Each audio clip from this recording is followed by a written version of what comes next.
to another edition of the Better at Beach Volleyball podcast. Today, we're going to talk about practice plans. We are doing a lot of coaching, obviously, and we are here in St. Pete Beach at one of our camps, sold out, which is nice. Our April camp has 5 spots left. We just did a head count there.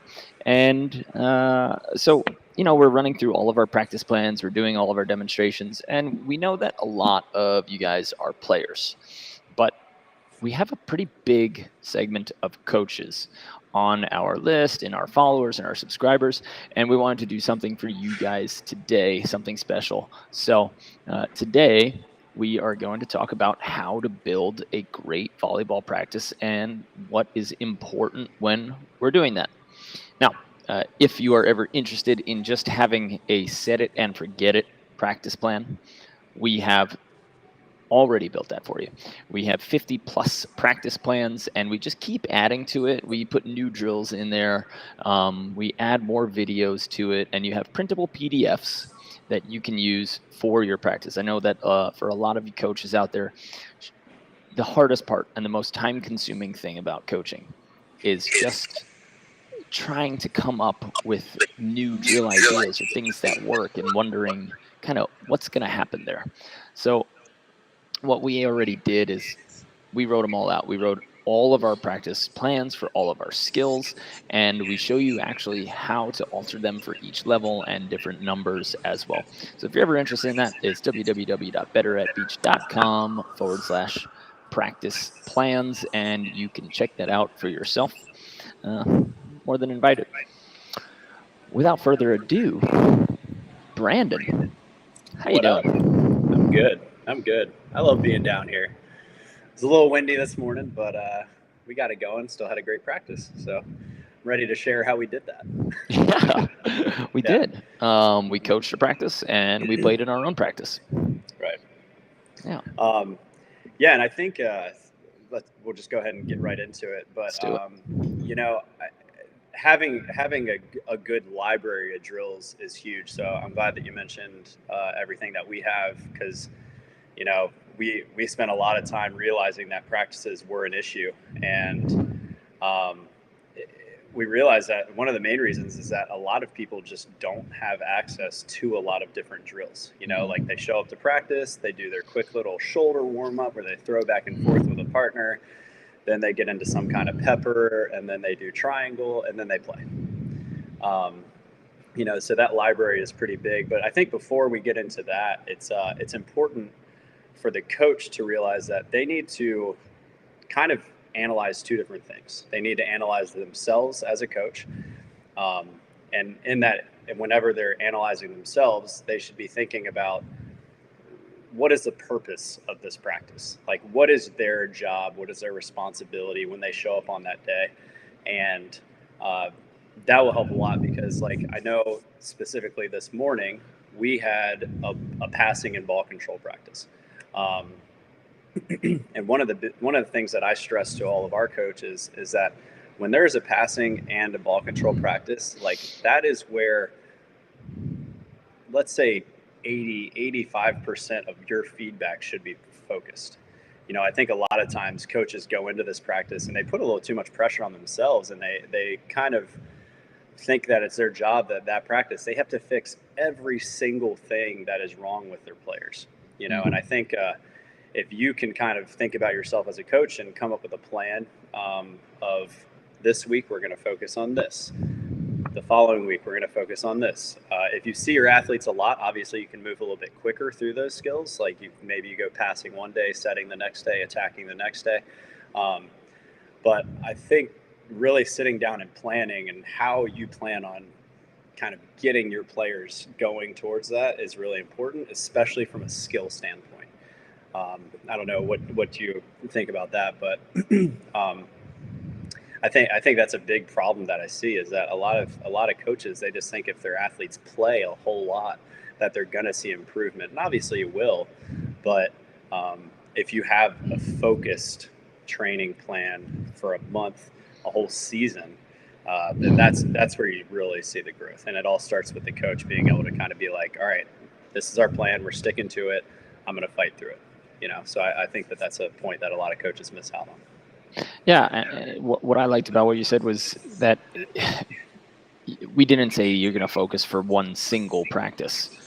If you know what your team's weakness is because you took the stats, you took the time to watch film, and you said, where are we losing? What stat are we going to improve that eventually leads to wins? Stats that we want to pay attention to are passing stats. How often am I getting a good pass? And you usually use that kind of 3-point rating. Like a 3 is a perfect pass, a 2 is a good pass, a 1 is something that somebody could get their hands on. And then, finally, the 0 is an ace. So are you passing well? Then also, are you serving well? Because if you're serving, then you need to measure the other team's passing rating, right? And you want to keep their passing rating underneath yours. So are you winning that serve and pass game? That will tell you if you need to upgrade your passing or upgrade your serving, stop those errors. Another hugely important stat that you have to pay attention to is your hitting percentage. In beach volleyball, there are two different types of hitting percentage. We have our hitting percentage overall. Give me 1 second. Is your Instagram on the volume right next to the computer? Oh yeah. I feel like it's just echoing. Sorry, guys out there. Okay, so cutting that volume down, and again, we're going to talk about statistics in terms of hitting. Now I'm back in order. Thank you. Okay, so total hitting percentage, right, is every time I take a swing or attack a ball, does it turn into a kill, right? If I swing once and I get a kill, my hitting percentage is 100%, right? If I swing once and then if I swing twice and I get 1 kill and they dig 1, that's a continuation ball. That's not a negative. So I've got 2 attempts and 1 kill, right? Now I'm hitting 50%. But if I swing 3 times, I get 1 kill, I make 1 error, that subtracts it because we take kills minus errors, and then we put it over total attempts, right? So now I've got 1 kill, 1 error, so that's 0, and I'm 0 over 3. So now my hitting percentage after 3 swings is 0, right? That is a terrible hitting percentage. Most people, like when you're winning AVPs and FIVBs, you want to look around 5, almost 600, and you're playing like a god. Like 60%, and you're playing like a god, right? But side out percentage should be way higher, because your side out percentage is every time you receive the ball, what percentage of the time does your team win the point? That needs to be much higher than your hitting percentage. Okay, that needs to be closer to 80%. So if you get served 10 times, you need to be siding out at least 8 out of those 10 balls. So those are two very important stats, and they're very different. Most people confuse hitting percentage and side out percentage, and we have to pay attention to both. If we bring that back to practice plans, then you have to focus on one thing for a lot of practices in a row. Most coaches, and I did it as a young coach, where I would show up to one practice, I was like, okay, we got to work on passing. And it was with a club team, 14-year-old club team, and we did it for 2 hours, and that was on a Tuesday, and my next practice is Thursday. And I'm like, well, we already worked on passing. Sorry, but nobody learns how to pass in 2 hours, right? You barely dust a surface. You get to cover one key and find out what's wrong with your passing in 2 hours. You're not fixing it. You're just figuring out what's wrong in those first 2 hours.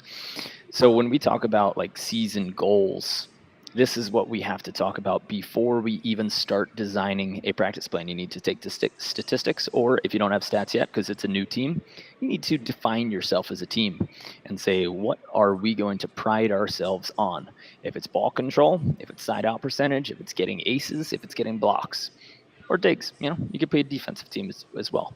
And that's what's going to say, okay, now we're going to build my practices around that specifically. And I can't spend too much time. I might spend 10 to 15 minutes on all the other ball control stuff that we need for every single play.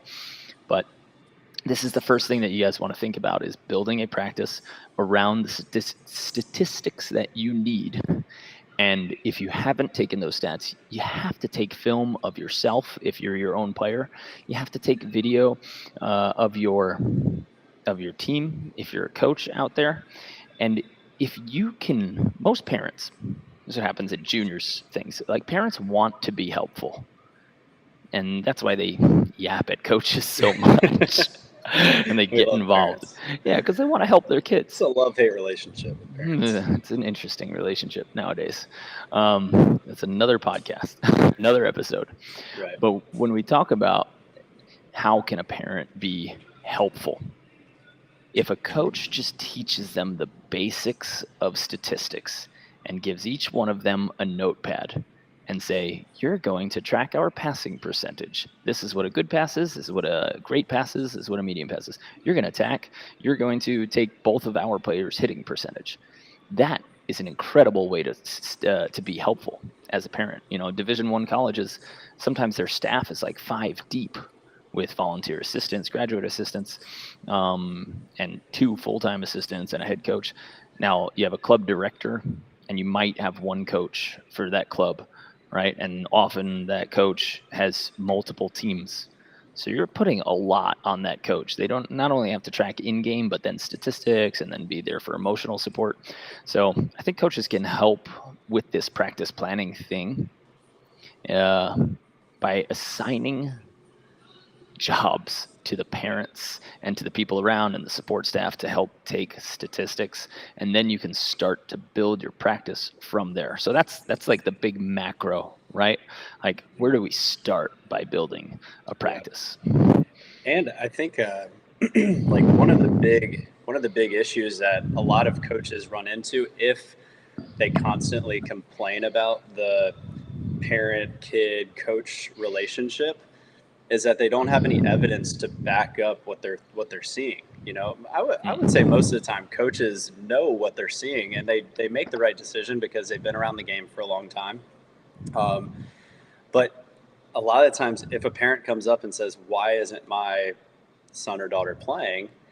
then if you don't take stats, all you can say is, "Well, I think that she or he is better at doing this type of thing." But if you have those statistics ready, especially if it's the parent that is taking stats for that kid, then they're going to see that evidence firsthand, and it's something that who knows? Maybe the statistics are telling you something different than what you're actually seeing. It's a really good way for you to have evidence to support maybe what you see, or it could help you make a better team just based on how your kids are performing or adults. Yeah. So, but yeah, kind of going a little step further, and now I think we can probably talk about energy of coaches. We're not even at designing a specific practice plan. But I know for me, like if I walk in the gym and I am energetic about coaching, I want these kids to get better. I'm daring them to make changes, and I'm really focusing, and I have a lot of energy into the court. Then whether I'm coaching kids or adults, it's reciprocated. If I can bring the energy, they are too. And I think a lot of us sometimes we have full-time jobs, and then in the afternoon we're coming into a gym or the beach, and you're just one of those coaches that is doing the best you can in your area, and we appreciate you so much. But if you're going to take on that responsibility, it's also your responsibility to show up with energy, because a lot of times kids and adults are in the same exact situation as you. Maybe they had a long day at school. Maybe they, if you're coaching adults, maybe they had a long day at work, but they still showed up. So if they showed up, you have to show up. And obviously everybody has good days and bad days, but I think if you can push the energy that you hope to see them have, then you're already having a great practice, and that's before we've even designed any drills. So yes, you put yourself in a leadership position, whether it was forced on you or, if you're a math teacher and they said, we need a volleyball coach and this is your first season coaching, or you just chose to be a coach, you are now a leader. Mhm. right? It is your job. The amount of coaches who say you guys just don't have energy, you know, Yeah, I just got done playing with those it's guys. your job. That is the coach's responsibility to create that energy in the gym, and that's what we focus. Like our coaches here at camp, they all bring different versions of energy, but they bring the energy that they want and that they want to train under. Some coaches, like as leaders and as a team, they want calm, quiet thinkers. Some people want people to get fired up, and some people want them to straight up just get pissed off. And you can create whatever culture you want, but you have to create that consistently and you have to share that with the team. And then if you're going to be the leader, you need to be there consistently and driving that energy. It's not up to them to create the culture. You need to work at affecting people and creating that. We call it creating the weather in the gym or on the court. You have to do that, and people have to buy in. So this becomes tough for those of us who are playing with like our groups on beaches and everything, where like you get to lead a practice with all of your peers. What kind of energy you're going to bring, because at our level we're all professional athletes and we all kind of have a different training mentality. Some are really chill, some want to get after it, some want to fire up.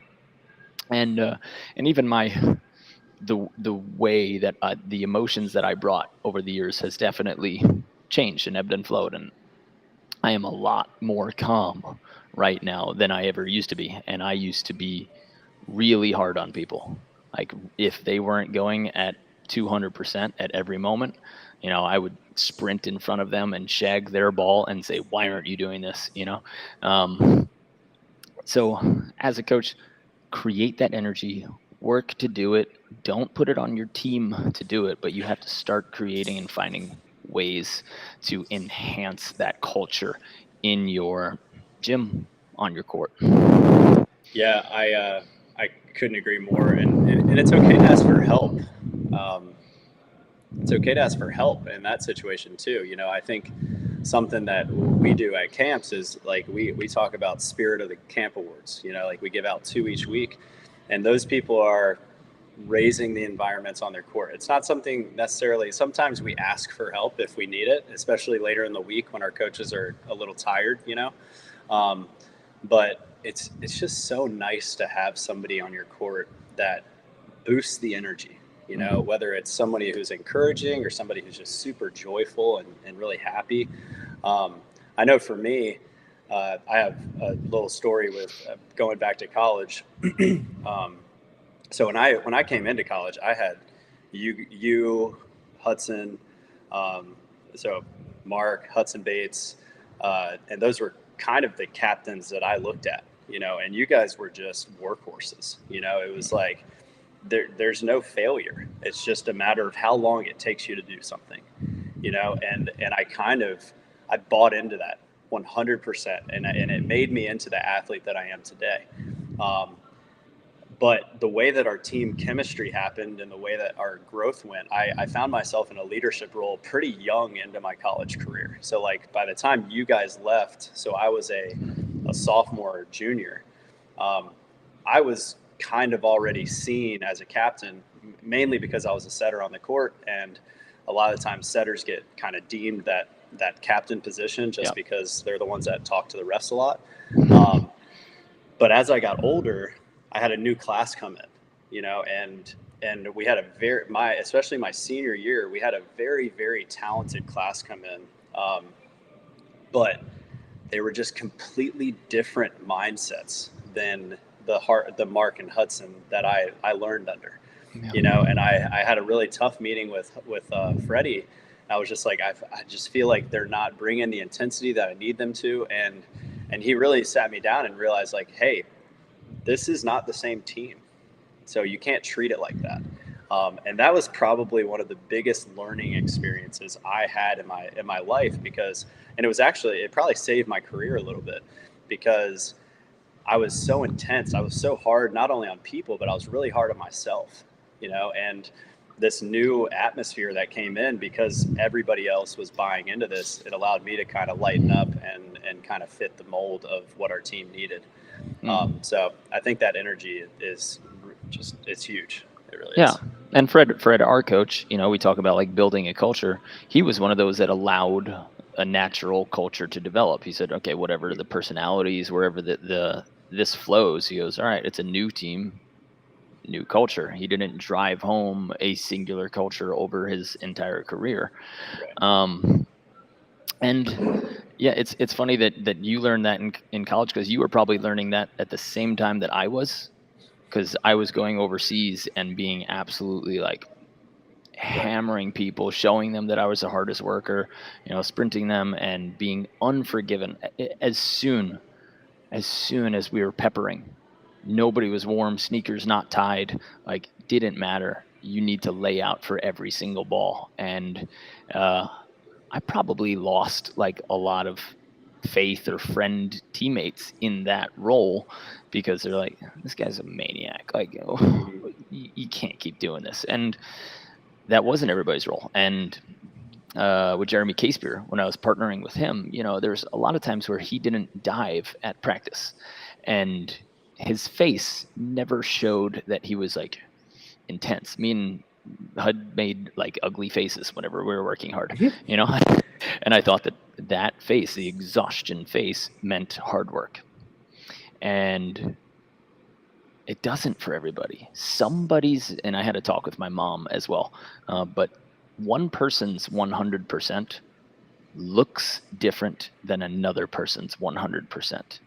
And you have to know what they give and how they give before you can expect something. And I would expect without having that conversation.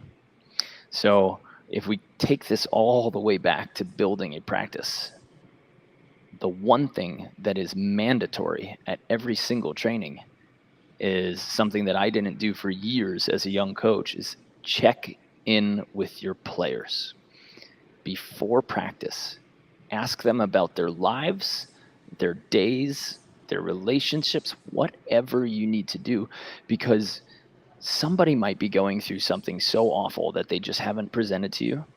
And then the one place where you could save them, which is their sport, the one thing that they enjoy, that could be the moment that you break them. You break their day, and you become that final straw, and they look at you as the ultimate enemy, even Mhm. though it was, oh, a bunch of other things that had happened to get them to that point. But you were the one who broke it because you pushed at the wrong time. And you have to know that as a coach. You have to be tuned into the emotions and lives of your team. And this goes for employers and bosses. You have to understand what's going on in their outside world and know when you can push and when you just got to let them ride for a little bit. And I think that is one of the things that it makes an excellent coach. And I had to learn that emotional side because I never had it. And even to this day, like, I don't know if I fake it or not, but I know to ask it, and I know what it means. I know that if you're having an absolute crap day, I'm just going to pat you on the back the whole day. Mhm. If you're having a good day and you're feeling good, I'm going to ride that motivation with you, and I might ride you a little bit harder. Um, so you have to check in with your athletes, and that is a part of building a perfect practice. Because if you push at the wrong time, the wrong energy, because you don't sense what's going on around you or with your players, it's going to be a tough practice because there's going to be a lot of friction with different emotions trying to cross each other the wrong way. Yeah, that vulnerability can develop a lot of trust. Yeah. So, all right. So let's move. I think we're going pretty quick, but we gotta get back out there in a couple minutes. So, Yep. the last thing that I kind of wanted to focus on with building a practice is understanding that there needs to be a progression. Um, and so, and what I mean by that is, you've already established what this week's goal is, right? Let's say it's passing. Hmm. Now it's your job to create however long your practice is. If it's 45 minutes, if it's 2 hours, it's your job to create 3, 4, 5 progression drills that'll lead you up to gameplay.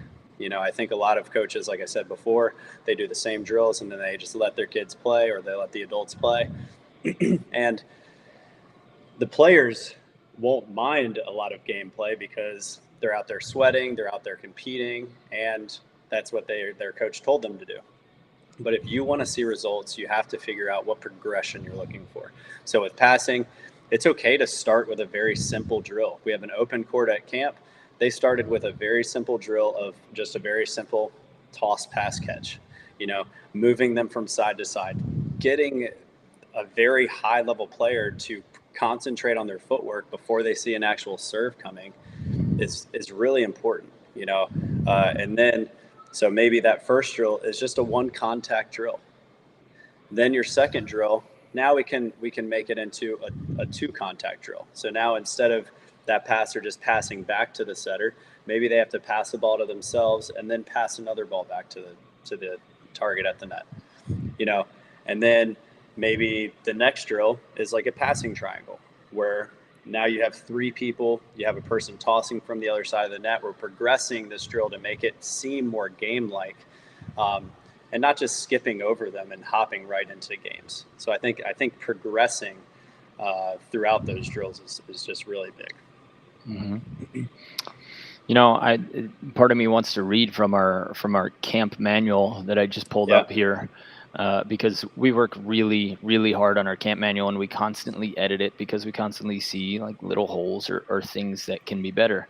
So I love that progression. You start with something small, you build it into bigger movements, then you build it kind of once over the net from that scenario, whatever scenario you're working on, and your feedback is solely on that. If it is your passing day, shut up about attacking. Like, stop talking about attacking, serving when it's about receiving. DJ today at our camp, he said, I'm going to throw a bunch of spaghetti at the wall and hope that something sticks. That works great for a camp environment, but if you're coaching a team for a long season, you need to pick what you're serving at every single breakfast, lunch, and dinner, to be able to have that set plan. So to be able to build that single skill into a bigger movement, into a once over the net so that they can focus it on a side out or a transition, and then insert it into a gameplay. I think way too many coaches and players create all of these multi-level tiered big points, little points drills that just end up confusing people. If you have to explain a drill and you get those big deer eyes where everybody, as soon as you're done talking, you say, all right, ready? And you clap, and everybody slowly walks onto the court and looks at each other, but they have no direction. That drill is too complicated, right? Or you just can't use the words. Like, one of the things that we tell our coaches from the manual is demonstrate first. You demonstrate the drill while explaining. If your drill takes more than 3 minutes to explain, it's too long. It's too complicated. We just need to be able to pass, and we need to focus on one single key. So I'm going to read here, and you guys can tell me, shoot us email, shoot us direct messages, or just write on this comment section if you would want this to be a free printout, because we can make this into a downloadable printout. We can create it for you, a nice PDF, but this is coming straight from our Better at Beach coaching manual, okay? And it's how to be a great coach. If you got pens right now, if you got a paper, if you just want to, you're listening to this on a podcast and you want to set up your notes, you can do that right now. But number one, introduce new players to veterans and ask them to pair up for the warm-up drills. This is good for cohesion in terms of, when you have, first of all, schools, like multi-level schools where you have freshmen coming in with seniors, you need to create that bond. And most likely the friends are going with friends, and that creates cliques on your teams, and you can't have that. When you're running classes like we do, when you're running kind of adult classes or camps, what that does for you is that introduces the new people to the drill quicker, and they learn what's expected because then you don't have to coach, the veterans do. Number two, introduce the focus of the training. If your players don't know what they're focusing on and you haven't explained that clearly, you have no goals and you can't reach them. Number 3 is get them through a dynamic range of motion warm-up, which we had 97 signups for our athletic foundations program, our 7-day athletic foundations program. 97 signups, which is incredible. I'm going to take all those players through a 7-day eating, drinking, exercise, and mobility workouts and be coaching them for a week. So I'm super excited about that. But that's aside from the point. Number 4, make any announcements and keep up chit chat during warm-ups. Keep building the energy that you want to create. Number 5, reintroduce the focus of the training. Get people on the same page so that they all know what they're working on. This goes with, again, employers, employees, leaders and followers, teams, right? Number 6, go through 2 to 3 scenarios where the skill could be used in a game or where it would be applicable. That way, if somebody hasn't really understood like why they're working on this, then you get to know. And if that scenario doesn't appear enough in volleyball, if it's one of your 10% or 5% of the times this happens, it's probably not a great thing to be working on. That 80-20 rule still applies here. I'm going to keep going if you don't mind. I don't mind. I All think right. these are great, and I think everybody needs to hear it. So Okay. Number 7, tell players why this is important to master and at what stage of their development they need this to win. At our camps, we go through a lot in 7 days. And some of the things that we cover, we want them to know for the first time. But we don't necessarily, we realize that like a beginner is not really going to focus on rolling a transition set, kicking outside, and then only having 3 choices on a swing, right? That might be a bit above their head. But if we plant that seed early enough, then eventually the next time they hear that, it makes a little more sense. Third time they hear that next year, it makes a lot more sense. And then finally they kind of, it blossoms, that little seed. Number 8, give them the keys that they need to know. And keys summarize information.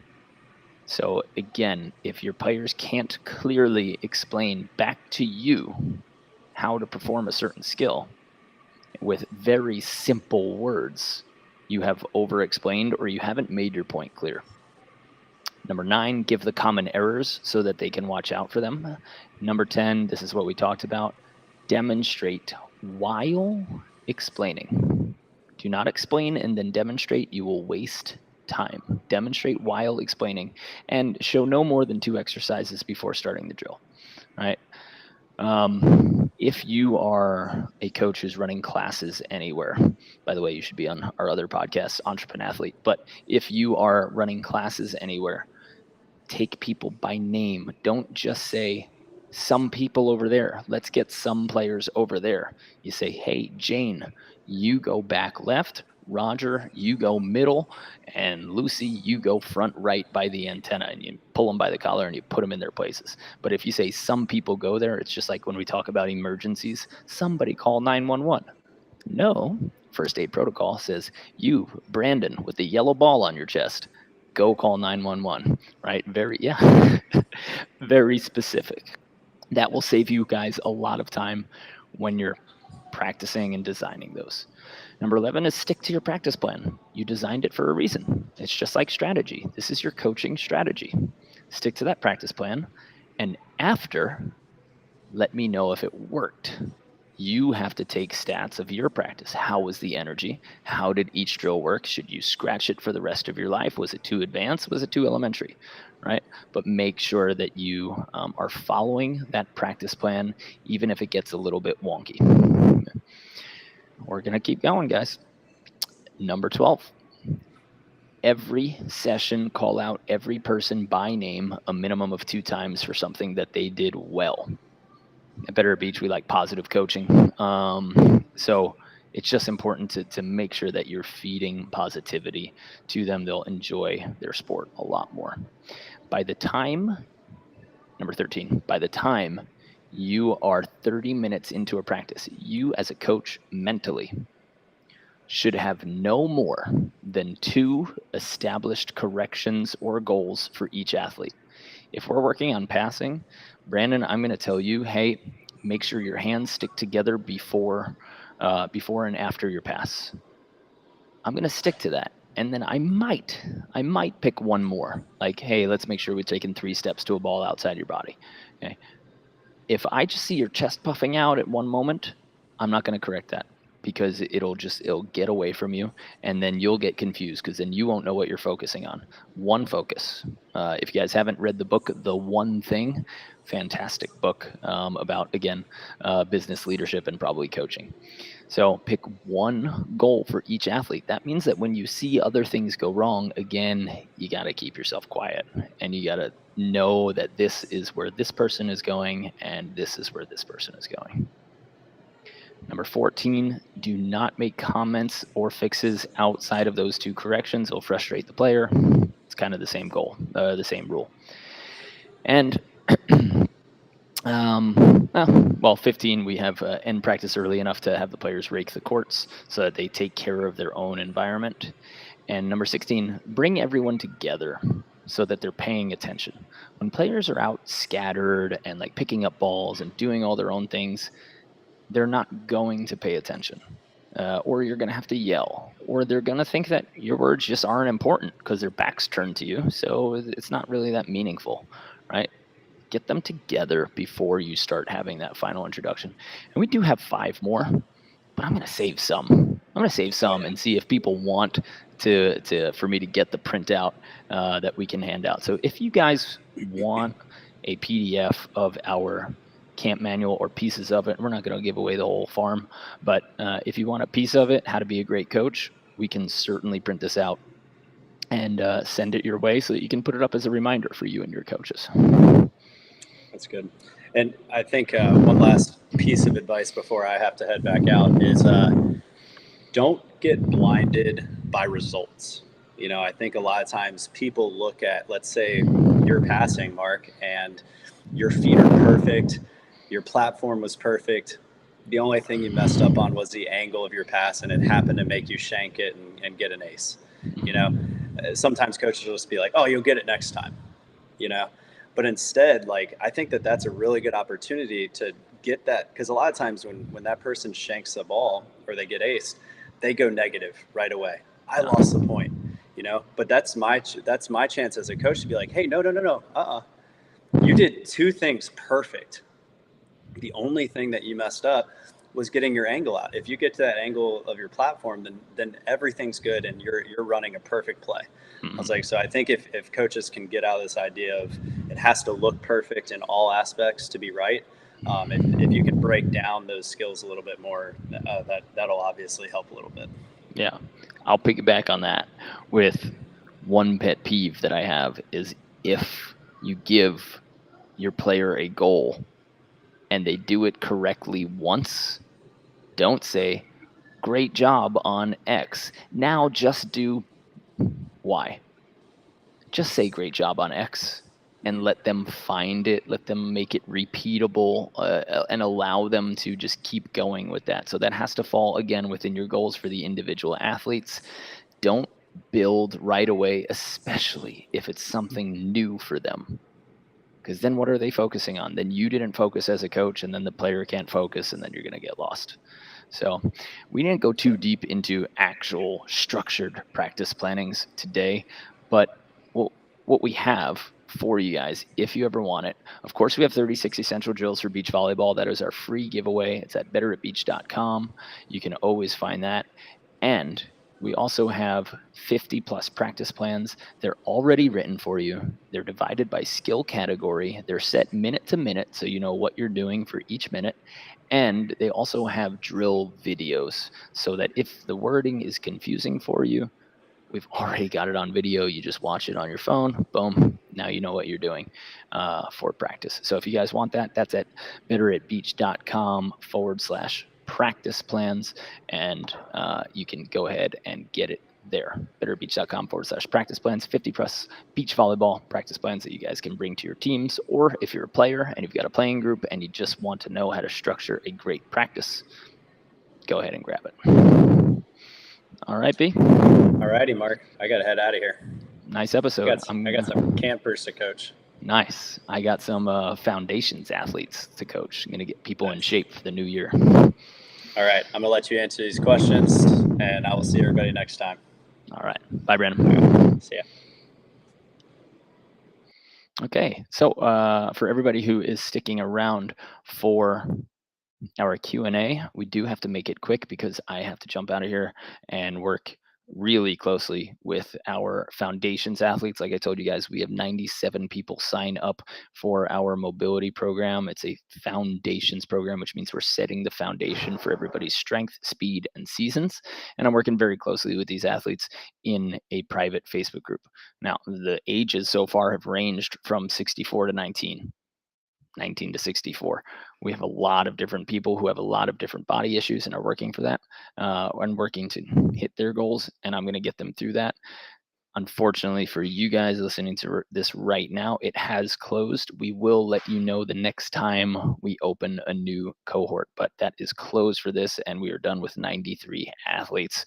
That is already a slew of work for us. So, looking forward to working with those guys. Now, to answer your questions, Joseph, who I believe signed up already, so we're going to have a lot of discussion, Joe. More information regarding how to track and keep track of stats during a beach volleyball match. I'm going to tell you a lot about that this week, Joe. So we're going to be talking about that, and we can actually talk one-on-one about that. Okay. I think frequently with adults, no matter how bad a day at work was getting, to put your feet in the sand and practice is the very best part of your day. It's important for the coach to bring at least that same energy. So I agree with that, Joe. Sometimes beach volleyball or your sport is the best part of your day. Sometimes it's an escape that might not make it the best part of your day. And sometimes it does become a responsibility, something that you have to do, that you have to show up to. But sports can save lives. They can keep you engaged. They can keep you around people when things are going really difficult. And teams and coaches can recognize that. And you can save lives through sports by being there for your players, by being there for your teammates. And even if it's not the best day, we all have different goals with this sport. And to be a great teammate, to be a coach, you need to know why somebody plays a sport.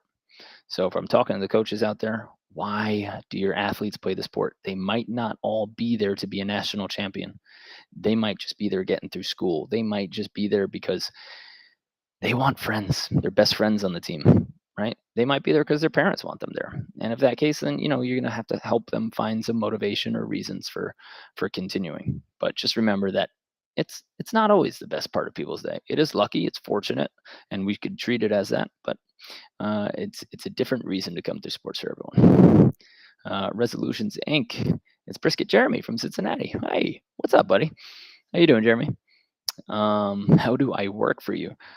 Jean-Luc, we actually do consistently hire. We're always looking for people skilled in graphic design, in a little bit of copywriting, blog writing, and coaching. We have great coaches, but we treat our hiring process for coaching very seriously, and we have a program that all of our coaches have to go through to get certified by us to make sure that they can actually coach our programs, especially before we set them free to coach on their own. You have to use our system, and that's it. So if you're interested in becoming a Better Beach certified coach, just let me know, shoot me a DM, and we can definitely talk about that. Going through some more. Definitely would love the key points you just shared in a PDF, Mark Zen. Okay, couldn't get the pen and paper. It'll come out on the audio version of the podcast as well, but a PDF of those bullet points, I think it'd be worth it to get it for you guys. Okay, we got a lot of people actually. Micah wants a PDF of it, and Harjiv, I would love to have you on this podcast. If you're still there, Harjiv, and you want to talk about biomechanics on our podcast, trust me, I've seen how smart you are. I would love to get you talking about some biomechanics and motor learning out here. All right, not too many questions other than Mark Zinn. Thanks for coming again, brother. Do you have any recommendations for coaching elementary school age children in terms of net and ball. I had the local school get an adjustable portable badminton net. Now, what ball should they use? Eh, I don't have any real recommendations. Perhaps someone out there who's got a Baden or a Wilson or a Tachikara partnership wants to hook up with us, and we can work out a little deal. But we like the Wilson for beach volleyball, but honestly, the Molten has also treated us really well. It's very, very similar to the Wilson, and at a much cheaper price. But you're also not supporting the company that really supports the AVP and grows us. And we'd like our sport to become bigger and better. So maybe that partnership is more worth it in the long run. Who knows? Hi, Eric. All right, Jean Luc, you're going to email me? Great. So, not too many questions today, but guys, thank you so much for coming. I'm going to scroll through Instagram Live just in case I missed anybody. Do you utilize Facebook review every single practice? I mean, pros and coaches should not go through a single practice without videoing it so that you have something to fall back on so that you can review what you did. And it's so easy nowadays. Just put your phone next to your court. It's so easy. Okay. Video every practice, video every match. Otherwise, you've just wasted an opportunity to learn. Even if you're not going to use it, at some point you'll want to see what you did and what mistakes and good things that you did. Thanks, Volleyball Lands, too. All right, guys, that's it. I don't see any more questions. Thanks for tuning in on IG Live. Keith, the event at Endless Summer in Oceanside was awesome, and we are going to do it again. We're coming back to New York probably in about a month and a half. So just pay attention to betteratbeach.com/clinics. And we always put our dates and clinics and cities up there. If you guys ever want to come to a camp in St. Pete Beach, where I am right now, I know it doesn't look too pretty, but I know it doesn't look too pretty, but it is outside on the beach. We just have to run the podcast in here. We have 5 spots left for the April 3rd camp. So only 5 spots left. We keep it at 40, and then we hire our coaches from there.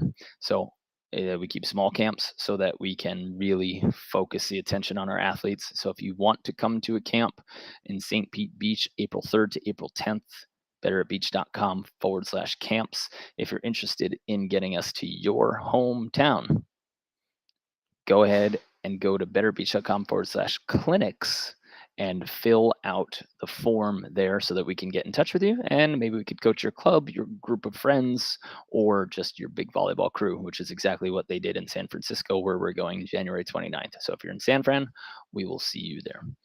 Guys, that's all the time I have. Thank you for tuning in. Got to go work with some other athletes and all the people that signed up for our foundations program. Appreciate your time. I'm glad you showed up. I hope we're able to give something to you. Have a great day.